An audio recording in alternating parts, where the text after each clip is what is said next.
Bonjour et bienvenue dans le podcast Zero Waste to Lose. Je suis Chris, bienvenue pour le 25e épisode, d'avril.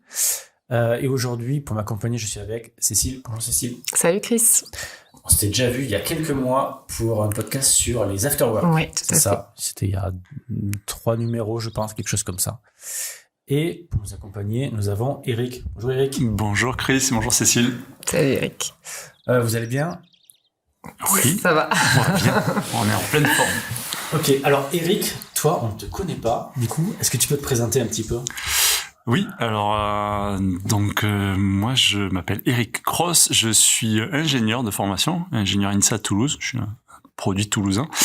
Mais j'ai fait une reconversion professionnelle il y a 7 ans en plongée scientifique, donc je suis aussi moniteur de plongée et plongeur scientifique professionnel. J'ai fait de la photo sous-marine et ces activités m'ont amené à prendre réellement conscience et à toucher du doigt dans le milieu sous-marin puis dans le milieu terrestre les problèmes environnementaux. Et donc aujourd'hui, en fait, je fais essentiellement de la formation et du conseil sur et de la sensibilisation sur les sujets environnementaux au travers d'outils, de fresques, mais aussi de formation, d'expos photos, de conférences. Ah, mais tu parles de fresques, ça tombe bien, parce que c'est pour ça que je vous ai invité. Ah bon ? C'était pour qu'on parle. En fait, alors, beaucoup de gens, j'imagine, ont entendu parler des fresques du climat. On en avait déjà évoqué il y a longtemps. Du coup, est-ce qu'on peut refaire un point sur ces outils qui existent, qui se démocratisent beaucoup ?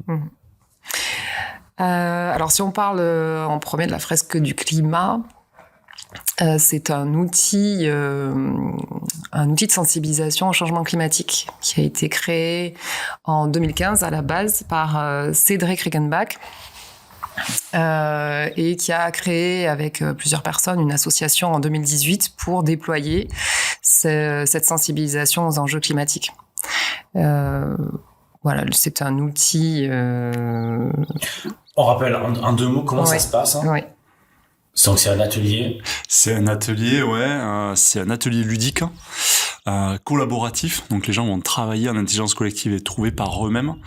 Et c'est de la vulgarisation scientifique. Donc tous les éléments qui sont partagés sont vraiment des données scientifiques sourcées. Donc dans le cadre de la fresque du climat, ça s'appuie sur les rapports du GIEC. Et on est sur des ateliers qui sont vraiment à militants, à partisans. On partage des constats, des faits, et les gens ont pour objectif de trouver, d'avoir une vision globale sur ces sujets complexes et de trouver par eux-mêmes les liens, causes-conséquences entre les différentes composantes qui engendrent le dérèglement climatique. D'accord. Donc, la fresque du climat, donc on l'a vu, ça existe depuis longtemps. Le format, il s'est développé. C'est ça. On va dire, il a fait des petits. Oui. Juste pour une précision, les fresques, ça dure 3 heures. Donc ça, c'est un format qui est un peu arrêté, sauf exception sur certaines où ça peut être un tout petit peu plus court, mais globalement, c'est quand même 3 heures.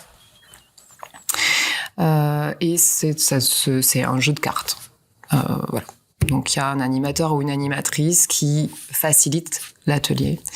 Et en fonction des sujets, donc la fresque du climat ayant ouvert la voie à l'outil de sensibilisation, il y a effectivement un certain nombre d'associations notamment qui se sont saisies de l'outil pour pouvoir sensibiliser sur d'autres sujets.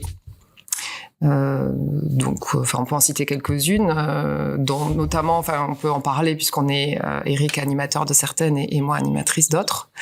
Donc moi, par exemple, je suis animatrice de la fresque de l'alimentation, qui est un outil de sensibilisation à l'alimentation durable. Voilà, ça dure aussi 3 heures, ça se base aussi sur des cartes, on doit aussi trouver des liens de cause à effet, mais la construction de l'atelier est pas complètement identique à celle du climat. On pose un constat, on a des mini-jeux, on trouve des solutions, des pistes d'action à mettre en place en tant qu'individu, et puis on part avec un petit engagement. Ça, ça change en fait d'une fresque à l'autre sur la décomposition. Après, il y a quelque chose qui est commun pour moi à toutes les fresques, qu'on n'a pas encore évoqué, dans le format.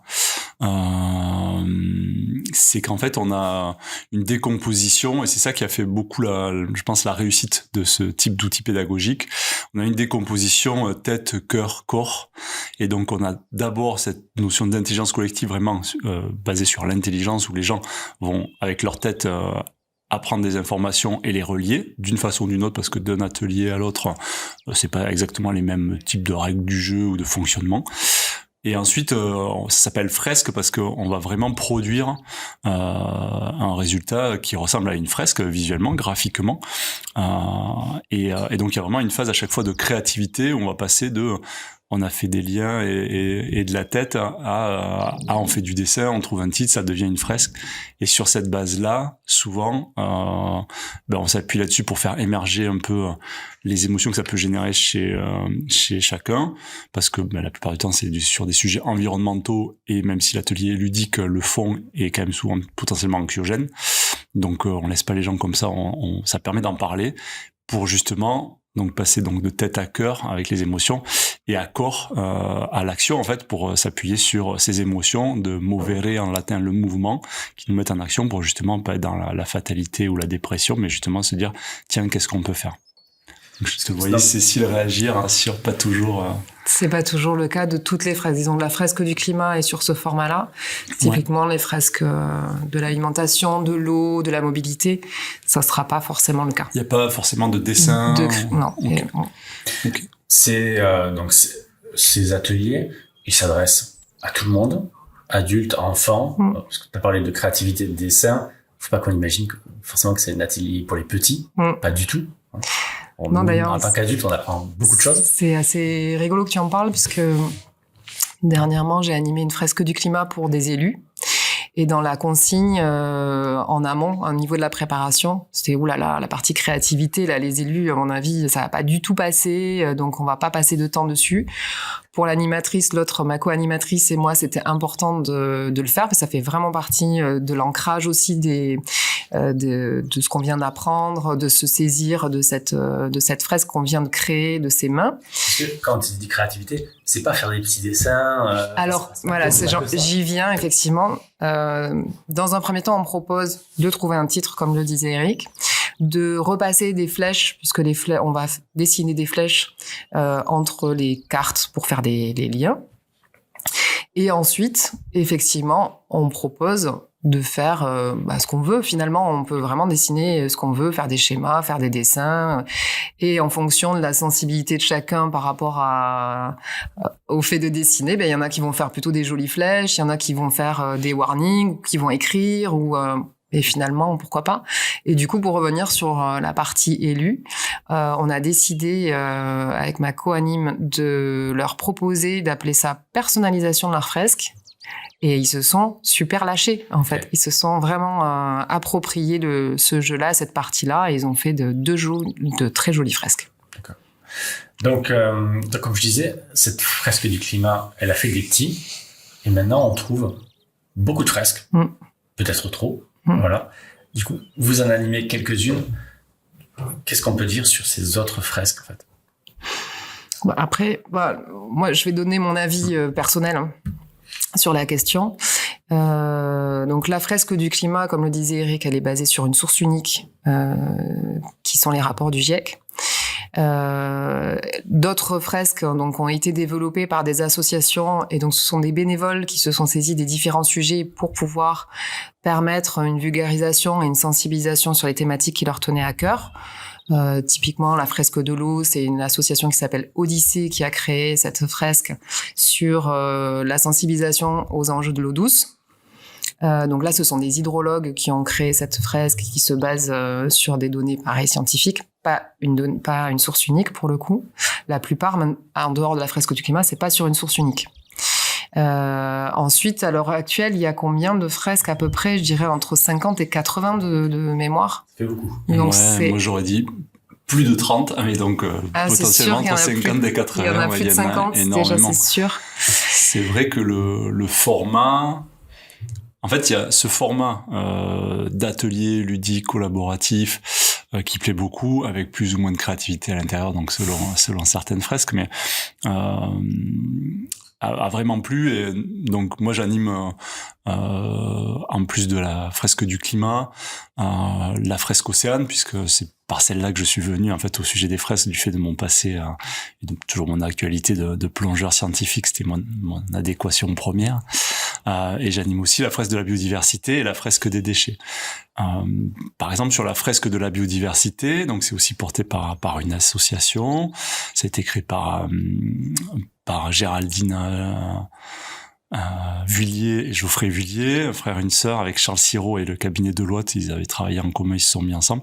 Et par exemple, cette fresque-là a été montrée puis validée par l'OFB, l'Office français de la biodiversité. Donc il y a différentes sources pour parler de la biodiversité qui vont donner les éléments clés aux cartes de vulgarisation scientifique, mais derrière, il y a eu un travail de le faire valider par des autorités qui ont trouvé vraiment ça pertinent. Sur la fresque de l'océan créée par Alice Vitou, on est sur aussi multisources, donc c'est des rapports du CNRS, de l'IFREMER, de l'IRD, certains éléments du GIEC, donc on partage à chaque fois les sources. Et sur la fresque des déchets, c'est Green Donut, une association qui porte ça, et qui a aussi pas mal de sources, notamment de l'ADEME, je sais. Donc moi, ces fresques-là, je les connais, je travaille vraiment avec une logique à militant, à partisan, et je sais les sources qu'elle déploie. Et en étant en interne aussi de ces fresques, des fois, on met à jour des versions du jeu, et je sais que celle-ci a vraiment un travail pertinent. Après, ça reste un outil pédagogique, un peu comme, je sais pas, on pourrait imaginer une conférence. Le format conférence où on partage des informations aux gens, c'est très bien. Et puis en fait, selon le conférencier et selon ce que vous mettez dedans, c'est pas l'outil qui fait que c'est forcément pertinent. En fait, c'est pas parce qu'il y a le mot fresque que ça a été validé par un organisme officiel. Exactement. Ouais. C'est-à-dire que n'importe qui peut demain créer une association et créer un outil qui serait un peu sur cette logique-là de tête, cœur, corps, qu'il appellerait fresque de, je sais pas moi, fresque des nuages, là, ou fresque des plantes herbacées du sud de la France, j'en sais rien, on peut faire ce qu'on veut. Et puis peut-être qu'il va faire un outil hyper sourcé, qui va aller faire des revues scientifiques et faire quelque chose vraiment un militant, un partisan très très ouvert, etc. Ou avec la même thématique, qui va mettre dedans ses opinions, en fait. Donc c'est vrai que à ce jour, moi, la plupart des fresques que j'ai pu croiser, il y avait vraiment cette logique de la milita partisan sourcé. Donc globalement, je pense que c'est plutôt pertinent. Mais oui, le grand public doit pas se dire il y a marqué fresque, donc il y a, je sais pas, une espèce de comité qui relierait, qui validerait tout. Non, il faut regarder outil par outil, c'est à chaque fois indépendant, en fait. Ok, bon, du coup, on a mis les avertissements de rigueur. Donc maintenant, donc tu as parlé de la fresque des océans. Je sais que nous, à l'association Zero Waste, on utilise pas mal la fresque des déchets. Mmh. Vous utilisez quoi d'autre comme fresque ? Juste pour revenir sur la fresque des déchets, du coup, Zero Waste, il y a plusieurs animateurs et animatrices au sein de l'association. Donc, Zero Waste propose l'animation de ce type d'atelier, par exemple. Après, tu demandais par rapport au public. Ouais. C'est vrai qu'on n'a pas rebondi sur ta question. Et le public, vraiment, ça peut toucher tout public au final. Les fresques qui sont animées de façon bénévole, c'est grand public, donc tout le monde peut s'inscrire. Des écoles, des entreprises. Là, j'allais dire sur les grands publics, c'est vraiment les citoyens. Voilà, tu vas sur le site de l'asso qui porte la fresque, tu t'inscris en fonction du planning qui est proposé. Il y a des formats en présentiel, des formats en ligne. Parce que t'as pas toujours non plus des animateurs sur place pour faire du présentiel. Et puis le format en ligne peut permettre aussi d'avoir des créneaux qui te conviennent mieux. Donc ça, c'est la partie citoyen. Et ensuite, il y a effectivement la possibilité, en tant que collectivité, en tant qu'entreprise, en tant que école de l'enseignement supérieur, de proposer des fresques. C'est le même type de fresque, en fait. Là, pour le coup, c'est pas forcément enfin, ça peut être adapté en fonction des publics, mais ça va dépendre des fresques. Et ensuite, tu parlais des formats juniors. Et ça dépend aussi des fresques. Il y a des fresques comme la fresque du climat, qui a un format junior à partir du 3e cycle, donc du CM1. La fresque de l'alimentation, la fresque de l'eau, il y a aussi des formats juniors. Oui, sur la fresque Océane, on a aussi un format junior, et sur la fresque de la biodiversité, on peut l'adapter. Il n'y a pas de jeu de cartes spécifique junior. encore à ma connaissance, mais je crois qu'il était en cours. Peut-être qu'il y en a un déjà maintenant. Okay. Mais souvent ça s'adapte, on peut aussi simplifier un peu le jeu. Enfin, il y a vraiment une volonté de toucher un large public. Et c'est vrai que quand on vient, en fait, on parle souvent d'outils ou d'ateliers de sensibilisation, mais on est vraiment sur de la formation en vrai. C'est-à-dire qu'on est vraiment sur un outil pédagogique, on va transmettre des informations. Et c'est juste que le format, il est ludique, il est collaboratif, mais justement, il ancre d'autant plus le passage de savoir, puisqu'on est sur de la pédagogie active où les gens font, les gens retransmettent, et puis on peut adapter souvent la dernière partie qui est sur la partie action, qu'on appelle aussi partie débrief, où on donne des clés pour aller plus loin par rapport aux éléments qui ont été partagés sur la thématique, pour avoir des ordres de grandeur. Et là, les gens vont pouvoir commencer à se positionner, tiens, qu'est-ce que je pourrais faire par rapport à ça? Et quand on le fait notamment en entreprise, en collectivité, ou même en école d'ingénieurs, ou dans l'enseignement en général, on adapte souvent, les formateurs ou les animateurs professionnels sur ce genre d'atelier travaillent en amont et adaptent le débrief au secteur. Et donc, moi, j'étais amené à, par exemple, faire une fresque océane pour Bouygues Construction. J'ai pas fait en sorte de leur demander à la fin, est-ce que vous pensez qu'il faut manger moins de poissons? Et on peut en parler, mais c'est plus un sujet citoyen. Là, Bouygues Construction, j'ai travaillé pour faire un débrief spécifique sur les problématiques industrie maritime liées au sable qui est nécessaire dans la construction et qui sont des enjeux majeurs, puisque par exemple le sable d'une dune à terre ne sert pas à faire de la construction parce qu'il est trop rond, trop fin, trop roulé par le vent, et donc il n'adhère pas et ne permet pas de faire du béton. Et donc quand on fait un bâtiment, en fait on utilise du sable qui vient de la mer parce qu'il est plus granuleux. Voilà. Donc ça, c'était important de préparer en amont. C'est un petit exemple, mais donc vraiment derrière on vient le mettre propre au contexte. Et vraiment, je parle de formation parce qu'aujourd'hui, dans le contexte professionnel, les OPCO, donc les organismes collecteurs des taxes pour pouvoir financer des formations en entreprise, proposent ce genre d'atelier de plus en plus. Et même un appel d'offres de l'État en train de sortir pour qu'on puisse proposer aux hauts fonctionnaires la fresque du climat pour qu'ils se forment à ce sujet-là, quoi. Donc on est sur souvent on parle de sensibilisation, ça peut paraître réducteur. C'est de la sensibilisation, c'est très important, mais c'est de la sensibilisation plus, puisque en fait les gens ressortent informés et formés sur le sujet. Pour commencer, c'est la fresque du climat qui est la plus adaptée ou pas forcément? Si on l'a jamais fait en fait. Alors, pas forcément. Moi, ce que j'aime bien dire souvent, alors tout le monde a entendu parler du climat, du changement climatique, on fait que parler de ça. Entendre parler d'un sujet, c'est pas connaître un sujet. Donc, je pense que c'est quand même important, effectivement, de la faire assez rapidement. De aussi assez rapidement sur les sujets environnementaux se rendre compte que il n'y a pas que le climat. Donc souvent moi je mets en parallèle biodiversité, je dis pour savoir marcher c'est bien d'avoir deux jambes, et souvent je dis si on peut connaître un peu ce qui se passe au niveau du climat et un peu ce qui se passe au niveau de la biodiversité, c'est un peu des points d'entrée pour moi importants. Et souvent, je dis que la fresque océane, c'est un peu le chapeau parce qu'on est sur la planète bleue. Et 71% de la superficie de la planète, c'est quand même de l'océan sur 4 km en moyenne de fond. Et que ça relie tout ça, quoi.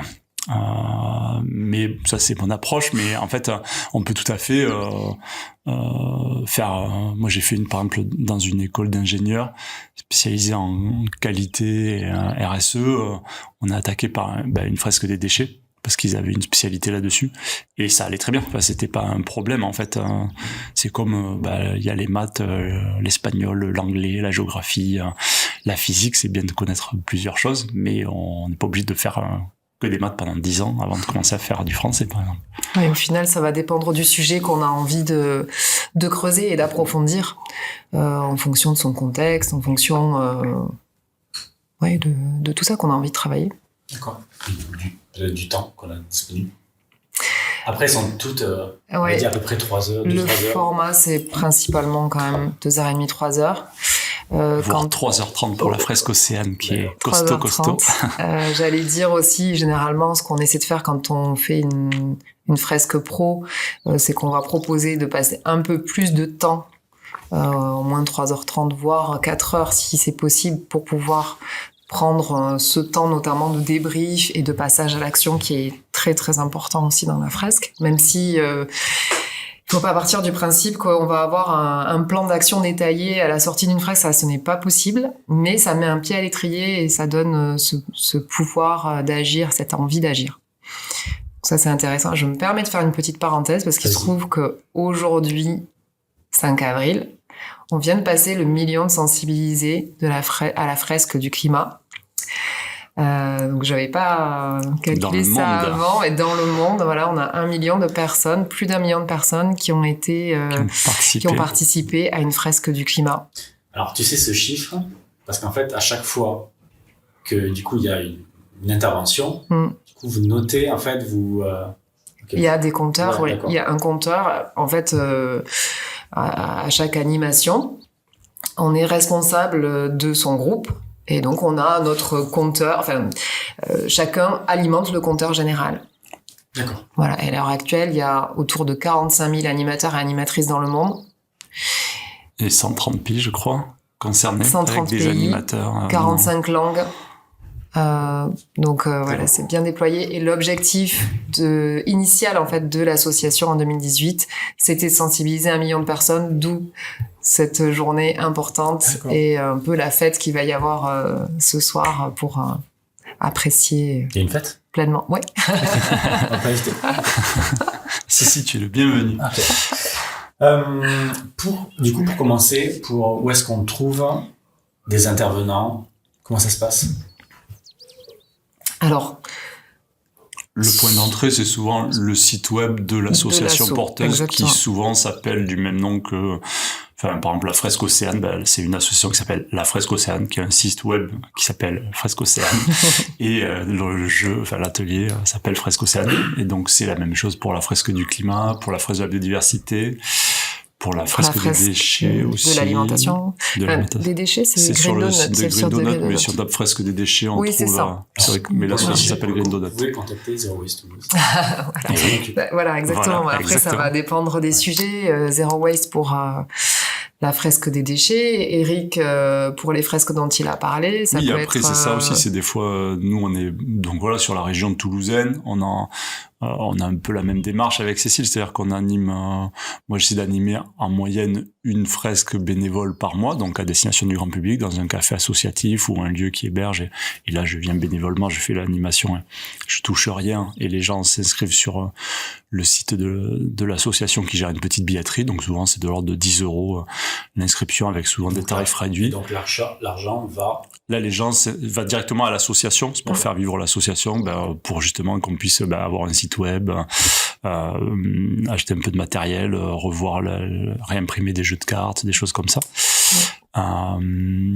Et puis en fait oui, après moi je fais ma communication via mon site web ou via LinkedIn, mais comme n'importe quel professionnel en fait, aujourd'hui vous pouvez potentiellement trouver des animateurs pros ou des associations qui le proposent dans leur offre de service, comme la fresque des déchets avec Zero Waste.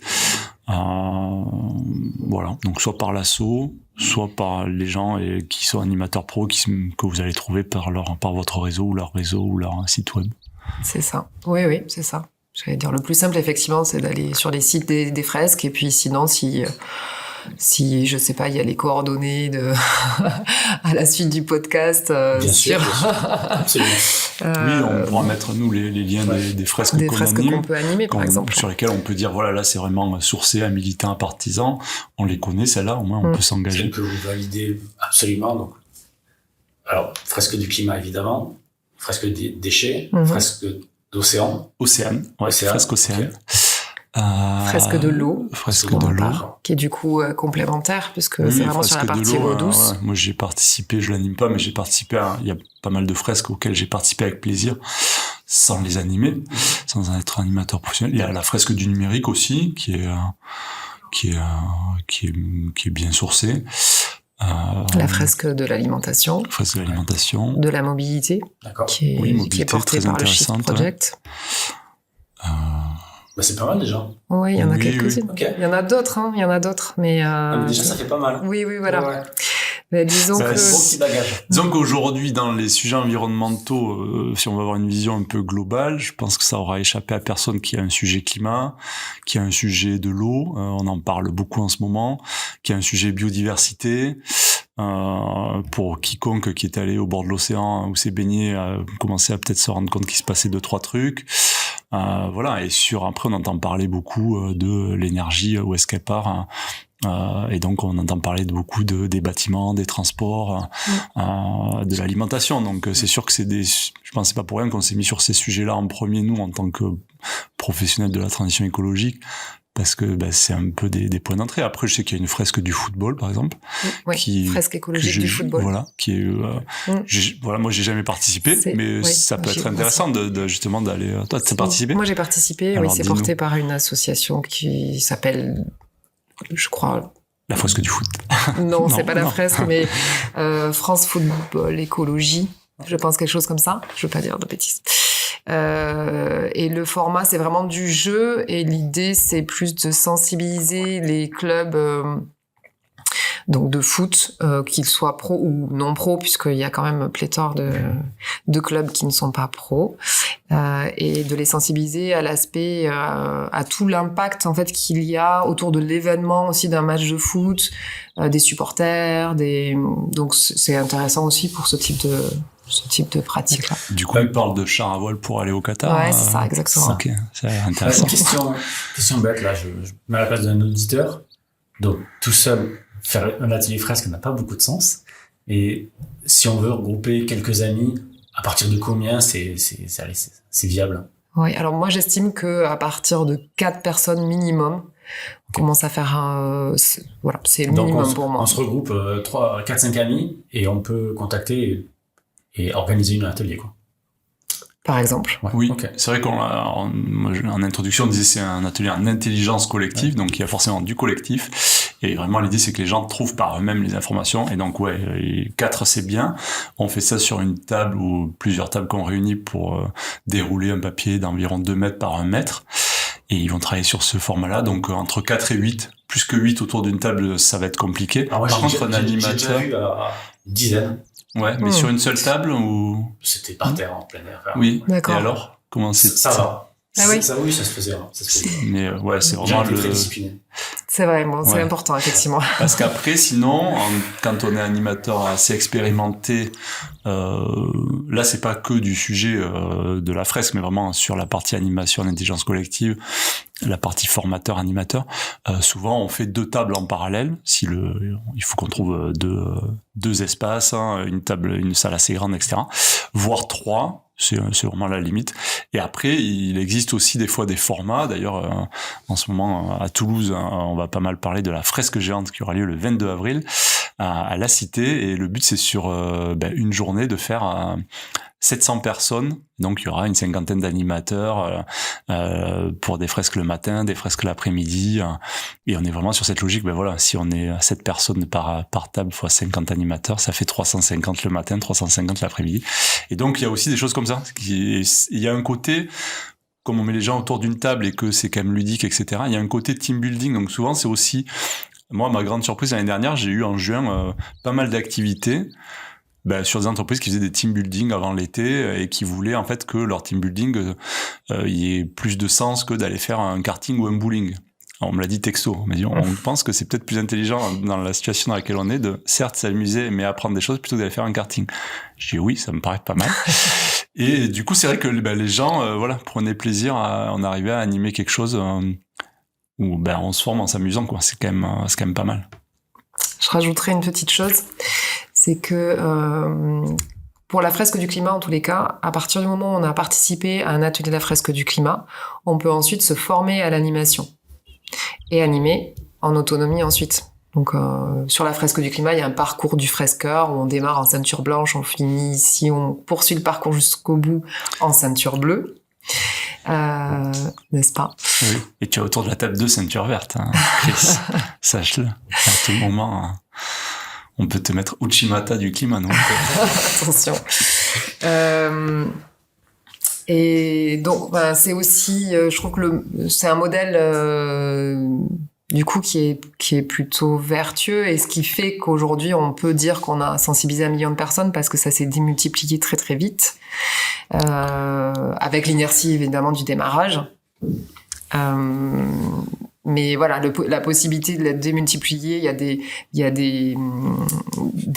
vais y arriver, des écoles supérieures ou des entreprises qui le déploient aussi en interne. Donc, ils ont formé des animateurs et des animatrices, et ils le déploient en autonomie. Donc ça, c'est aussi la force de ce modèle-là. Ce qui est pas forcément le cas de toutes les fresques. C'est vraiment, ça dépend de l'association. Et d'ailleurs, je sais pas, moi, celle que je connais, pour le coup, c'est pas forcément le cas, d'ailleurs. Oui, c'est vrai que le modèle de la fresque du climat, c'était vraiment former et ou sensibiliser un maximum de personnes le plus rapidement possible. Et donc, il y a cette dynamique de t'as fait un atelier de 3 heures, derrière, tu peux suivre une formation de 3 heures ou 7 heures si c'est pour une entreprise, parce qu'on va plus loin dans les parties débrief sectorielles en entreprise, et tu deviens animateur à ton tour, parce que le but, c'est pas d'être expert du climat, c'est d'être expert du jeu, de savoir animer, puisqu'ensuite les gens vont par eux-mêmes en intelligence collective trouver les informations et s'auto-former entre guillemets. Alors bien sûr, quand tu passes dans ton parcours du fresqueur différentes ceintures, tu deviens petit à petit aussi expert du climat, c'est l'objectif. Et puis mais c'est pas bloquant, c'est-à-dire que quelqu'un qui a pu participer à l'atelier, qui a compris globalement ce qui se passe, peut ensuite animer pour d'autres. Et puis, s'il continue à se former, etc., il apprendra d'autant plus de choses, il pourra aller plus loin. D'autres associations, comme disait Cécile, nous, c'est le cas notamment dans la fresque Océane. C'est plus des petits collectifs, parce que les personnes qu'on crée ou la volonté du bureau de l'association, c'est pas d'en faire un maximum le plus vite possible, même s'il y a de l'intérêt. Parce qu'après, il faut aussi pouvoir gérer ça en tant qu'asso, de monter à 45 000 animateurs, etc. C'est pas la même dynamique. Et puis, voilà, sur la fresque Océane, par exemple, c'était un parti pris. Nous, au lieu d'avoir 42 cartes, il y en a 118 dans le même timing. On parle pas que d'un sujet. Enfin, on parle de l'océan, certes, mais du coup, on va parler dedans de la biodiversité marine, des services écosystémiques, de la pêche, des industries maritimes, du climat, spécifiquement pour l'océan, de la pollution, enfin, des pollutions. Donc, ça demandait aussi d'avoir des gens qui sont en capacité, quand même là, d'avoir un peu plus d'expertise et pas juste un sujet d'animation. Et donc, c'est un petit collectif. On est un peu plus d'une 50aine d'animateurs en France. Et il y a 2 sessions par an de formation de nouveaux animateurs. Donc, ça va pas avoir la même dynamique. Il y aura pas 1 million de gens qui ont fait la fresque Océane dans 3 ans. On est à plus de 10 000, je crois, quand même. Donc, ouais, chaque association va avoir un peu sa dynamique. Par contre, on trouve souvent un peu le même type de licence professionnelle pour pouvoir le déployer en entreprise, en collectivité, ou que les gens s'en emparent. Licence professionnelle, ouais. En fait, il y a une licence professionnelle pour pouvoir utiliser l'atelier, donc fresque Océane ou fresque du climat, etc., dans un cadre rémunéré, donc professionnel. Et donc la plupart du temps, alors chaque asso peut avoir forcément, elle est indépendante, donc elle peut avoir des règles différentes. Mais moi, ce que j'ai vu la plupart du temps, c'est que quand on fait un atelier ou une formation en entreprise, par exemple, ou en collectivité, ou même dans une asso, mais en tout cas qu'on est rémunéré pour, on reverse 10% de la facture qu'on a pu émettre d'animation à l'association, pour justement faire vivre l'association. C'est des frais de licence. Et quand c'est du déploiement en interne, par exemple pour la fresque du climat qui propose ça, toutes les fresques le proposent pas. Là, c'est plutôt les gens se sont formés, ils le déploient chez eux, donc ils vont payer 3 €. C'est un peu symbolique, c'est-à-dire comme 1 € de l'heure, puis c'est un format de 3 heures. Donc 3 € de hors taxe par participant que l'entreprise va reverser directement à l'association. Parce que là, dans ce cadre-là, l'association considère que l'entreprise a pris du temps pour former des gens à l'atelier, donc dans un cadre payant et sur un format de 7 heures, et qu'ensuite elle va prendre du temps en interne sur lesquels ses salariés ne travaillent pas mais se forment à ça, et donc elle rajoute pas une charge énorme et dit juste symboliquement vous versez 3 € hors taxe par personne participant. Et donc ça, après, chaque asso ou chaque outil va avoir ses politiques, mais il n'y a pas de tabou là-dessus. Il y a vraiment cette volonté de dire, c'est important et on peut le faire de différentes façons. Et voilà, c'est clair, c'est comme ça les licences et voilà ce qui peut être proposé, quoi. Ok. Bon, C'était super clair. Merci beaucoup. Merci Cécile. Merci Eric. Merci à toi. Rendez-vous le mois prochain. Merci beaucoup de partager le podcast. Merci de nous soutenir et de soutenir l'association. Rendez-vous le mois prochain. Au revoir. Au revoir. Au revoir.